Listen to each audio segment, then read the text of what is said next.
Make sure you stay tuned to the end. We'll talk about 2 common mistakes people make that can cost you thousands of dollars.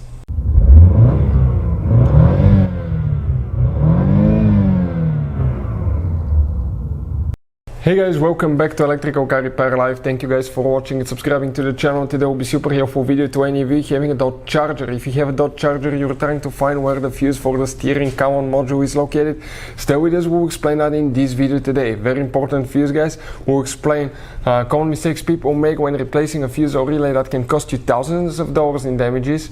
That's based on our experience, guys.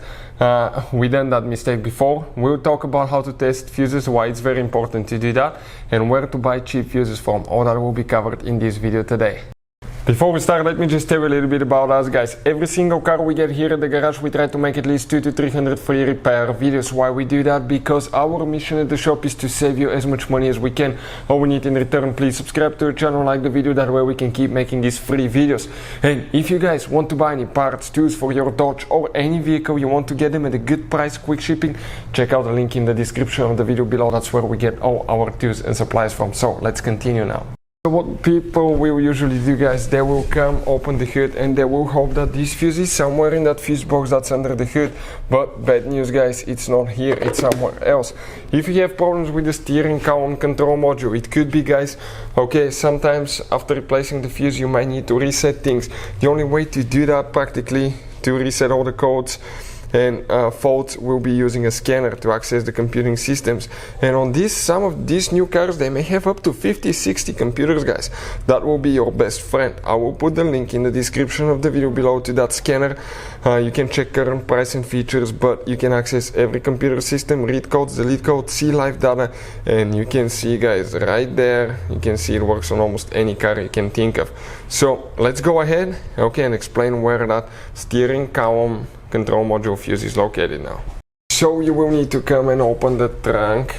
You're going to lift your cargo cover here for the trunk liner on the bottom, lift it up, and you'll get to the spare tire, the car battery right here. Common mistakes people make. It's very important, guys, when replacing fuses, relays, especially for certain fuses and relays, to disconnect the car battery. Otherwise you can, guys, cause damage to the electrical system, modules, computers, and that can be catastrophic, guys. Okay, that can cost you a lot of money. Also on these new cars, it's really important which battery terminal to disconnect and reconnect first. If you do it the wrong way, you can, guys, still burn electronics, modules, and computers. How we know that? We made that mistake, and that cost us $2,000 for a new airbag computer module on Mercedes. Now check out the video which battery terminal to disconnect first and reconnect first. This is your fuse box. We'll open it by pressing here, pull it up just like that. When you do that now, guys, what do we need to do? Where is the steering column control module fuse now? Those are your fuses and relays. You have multiple kinds. Very important to test fuses and relays. Why? Because sometimes you cannot clearly see if a fuse is bad. It may seem perfectly fine. You put it back in, you still have problems with steering column control module, functions not working. You spend money and time on parts that you didn't have to, guys. All we had to do is test the fuse, find out it's bad, replace it. So we will put a link to a special video that will teach you how to test fuse, relays, and where to buy cheap fuse and relays from as well. Check it out, very helpful, guys.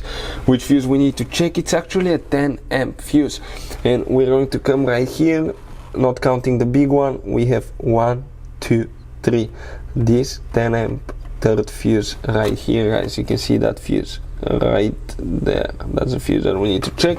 Go ahead, grab that fuse, okay, and pull it out. Now if you need to buy a replacement, we'll put the link in the description of the video below where you can get it from. When you're ready, push the new one in. Okay, you might need to reset the codes. Hopefully the video will be helpful. Thank you for watching and see you next time.